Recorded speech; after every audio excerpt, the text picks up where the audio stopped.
What's good? It's your boy Fanon. Well.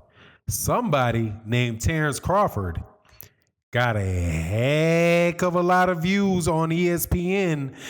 Huge performance out of Terrence Crawford fighting Jose Benavidez on ESPN. The show averaged 2.245 million viewers and peaked at 4.4 million viewers, which I do believe is the exact same peak as Manny Pacquiao versus Jeff Horn.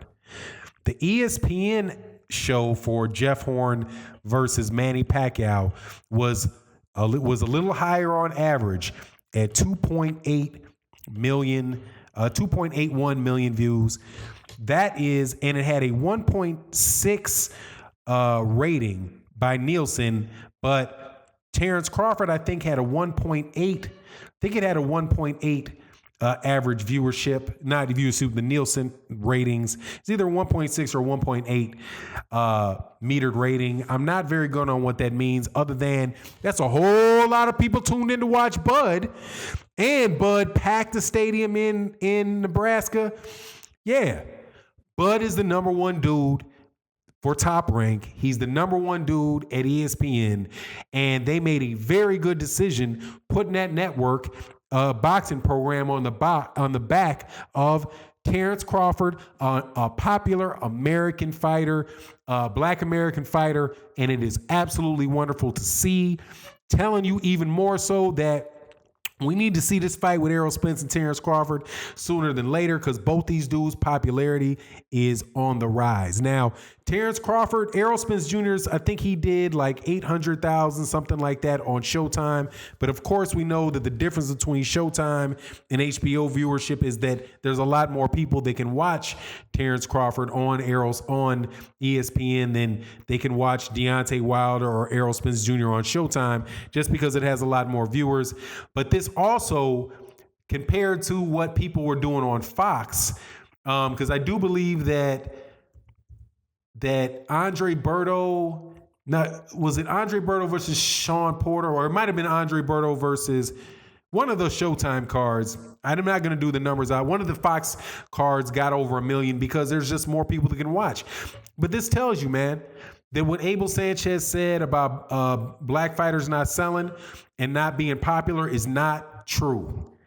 That if you feature American fighters, the best American fighters, that people will tune in and people will watch.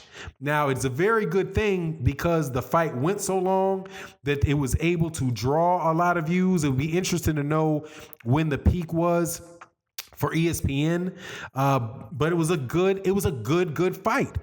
And people got their time's worth. The money's worth might be something different because, it's HBO, because it's, ESPN, you're not paying for the individual fight. But look, man, this tells you that Terrence Crawford's popularity is on the rise, big time. The last time that, now compare that to Lomachenko versus Jorge Linares. Lomachenko versus Jorge Linares, which was happened back in May, it drew an average audience of 1 million viewers, an average of 1.024, so 1,024,000 viewers. And what was the peak? I don't see that the peak is written down here. I don't have the peak, but the average, it averaged more than 1 million less than half of what Terrence Crawford did just against Jose Benavidez. And then the biggest number that it was for Lomachenko before that was Rigondeaux versus Lomachenko, and that did an average of 1.7 million. So this did even more than that. It also did more than the last is it almost twice what it was against Undungo? But see, the thing against Undungo, I think he averaged just over 1 million, or it might have been 800,000 average, 900,000 average for Undungo. But Undungo only lasted one round. So, and Terrence Crawford was getting introduced to the ESPN audience. It was his first time not fighting on HBO and moving to ESPN. So now that people are aware of the fights happening on ESPN, his performance against doubled. Now, I think some of the credit should also go for this terrific. I'm telling you, terrific. This is way more than I expected. Way more than I expected. But I think a little bit of, obviously, some of the credit should go to Jose Benavidez because Jose Benavidez did make the fight interesting. When they were, pushing and shoving and doing whatever they did, all that stuff that they were doing at the press conference, it gave me more, got me a little more excited for the fight, right? And they did this without a lot of coverage beforehand. I don't think that I saw much fanfare about the fight for Terrence Crawford and Jose Benavidez in the weeks leading up to the fight. I didn't, I do believe I saw more for Lomachenko against Linares than I saw for this. But God dog, man, I saw more. They marketed it more heavily. Not a lot. I'm not going to say that there was a tremendous amount of, but just a little bit more. And that is no scientific assessment, right? I didn't go and check out. See, don't have access to how much they spent or how many shows they put on. But here's the thing: when you have an American fighter with a fan base that's in the United States, he sold out an arena. He packed 13,000 people into an arena in Omaha, Nebraska. Right? That place was packed in Omaha. They came out for Bud in Omaha. And so he's in America. People know of him.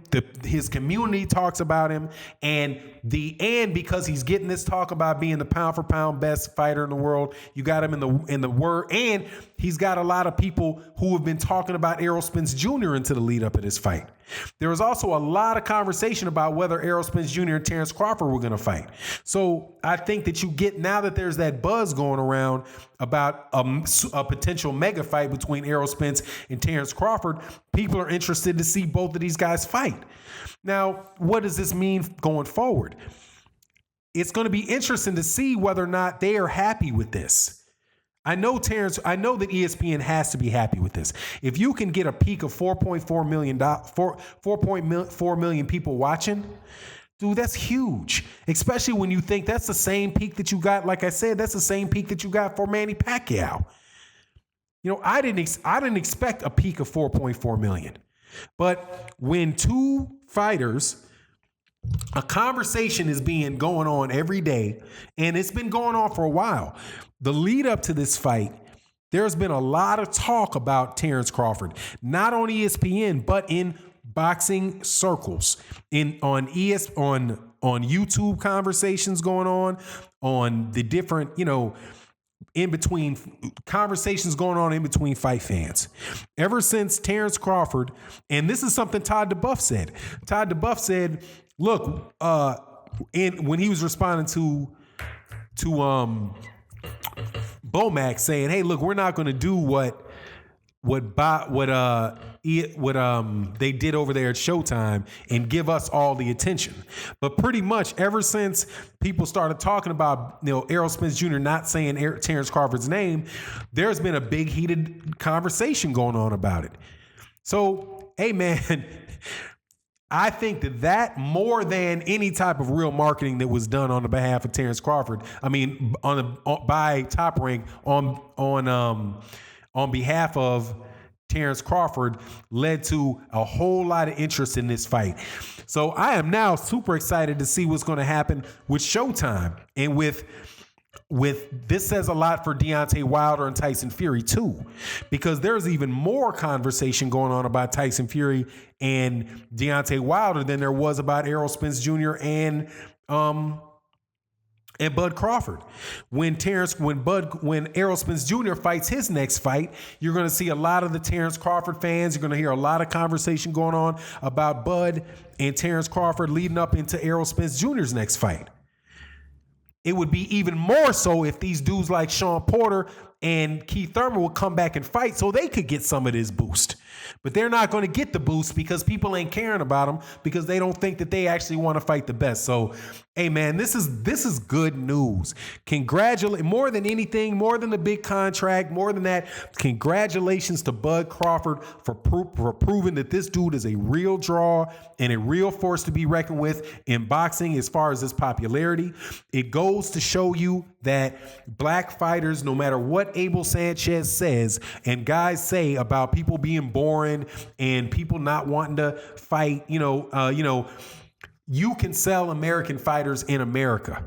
If they were trying to push Lomachenko, like I said, Lomachenko was a very, very good fighter. Don't get me wrong, but his average viewership in his last fight, 1 million averaged. Peaked, I don't see what the peak was. Terrence Crawford doubled that this weekend with Jose Benavidez, and also shout out to Jose Benavidez. Jose Benavidez is a Mexican American fighter, and he's going to draw in a lot of people to watch Jose Benavidez, and he did a good job selling that fight. Beautiful job selling 2 American fighters. Man, I cannot wait to see what's going to happen with the expanded coverage in boxing by Showtime and watching these two dudes feed off one another, Errol Spence Jr. and Terrence Crawford, because that's what happens. You want to, just like people are saying with Deontay Wilder, once, Anthony Joshua established a degree of popularity and name recognition, Deontay Wilder's name, which was already well established, started going up and up and up, because that's what happens, man. A rising tide lifts all boats. We got a really good crop of welterweights right now, fighting back to back, talking with one of each other. Well, they're not necessarily calling each other out, but you get my point. Really exciting. And anyway, with that, congratulations again to Bud Crawford on the terrific numbers. And with that, I'm out. Peace.